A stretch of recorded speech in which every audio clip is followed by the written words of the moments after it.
बातमीपत्राच्या सुरुवातीला संपूर्ण राज्याचं लक्ष लागलेली बातमी। राज्यातील सत्ता संघर्षावर सकाळी 10:30 वाजता सुप्रीम कोर्टात फैसला होणार आहे। हे प्रकरण 7 न्यायमूर्तींच्या घटनापीठाकडे जाणार का याचा निर्णय आज होणार आहे। दोन्ही गटाकडून कोर्टात जोरदार युक्तिवाद करण्यात आला, मात्र आता हे प्रकरण 7 न्यायमूर्तींच्या खंडपीठाकडे जाणार की नाही याबाबतचा निर्णय कोर्टाने राखून ठेवलाय। आठवड्याभरात कोर्ट निकाल देईल अशी अपेक्षा अनिल देसाई यांनी व्यक्त केलेली आहे।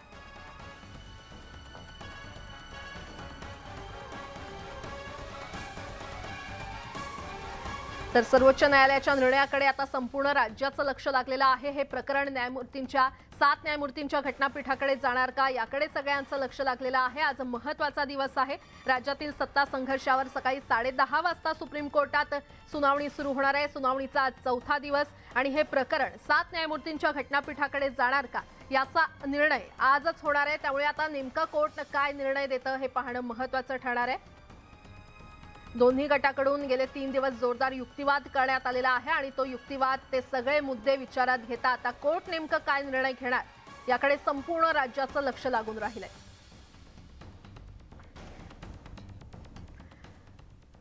आज कोकणामध्ये धुमशान पाहायला मिळणार आहे, कारण आज राज्याचे कट्टर विरोधक पण एकेकाळचे सहकारी म्हणजेच मुख्यमंत्री एकनाथ शिंदे आणि खासदार संजय राऊत कोकणामध्ये असणार आहेत। मुख्यमंत्री एकनाथ शिंदे रत्नागिरी दौऱ्यावर आहेत, तर राज्य प्राथमिक शिक्षकांच्या वार्षिक अधिवेशन आणि शिक्षण परिषदेसाठी मुख्यमंत्री एकनाथ शिंदेंसह महत्त्वाचे मंत्री रत्नागिरीमध्ये दाखल झाले।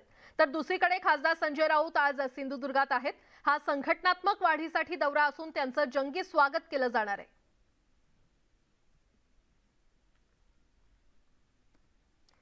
पुढची बातमी पाहूया। चिंचवड निवडणूक बिनविरोध करण्याची मागणी आम्ही केली होती, मात्र महाविकास आघाडीने ती मागणी अमान्य केली आहे। त्यामुळे 26 फेब्रुवारीला कमळ बटन दाबून भाजपला विजयी करण्याचं आवाहन बावनकुळे यांनी मतदारांना केलेलं आहे।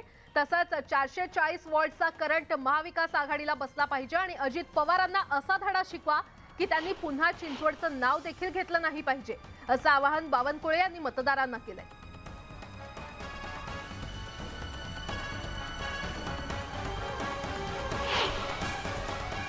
26 तारखेला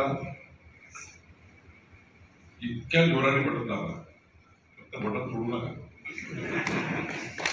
मशीन बंद होईल असा करंट लागला म्हणजे 440 व्होल्टचा की अजित पवारांनी पुन्हा चिंचवडचं नाव घेतलं नाही पाहिजे याची काळजी आपण असा करंट लागला पाहिजे आणि ती करंट देण्याची ताकद या व्यासपीठामध्ये आहे।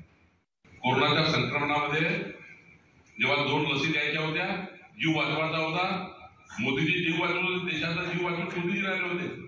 2 लसी करता महाराष्ट्र सरकारने अजित पवार उपमुख्यमंत्री असताना जेव्हा खरं तर महाराष्ट्र सरकारने पुढाकार घ्यायचा होता, तुमच्या जेव्हा परिस्थिती वाईट होती, जीव जात होते, तेव्हा केंद्र सरकारने मोदीजींनी 2 लसी देऊन एकही पैसा न घेता आपला जीव वाचवण्याचं काम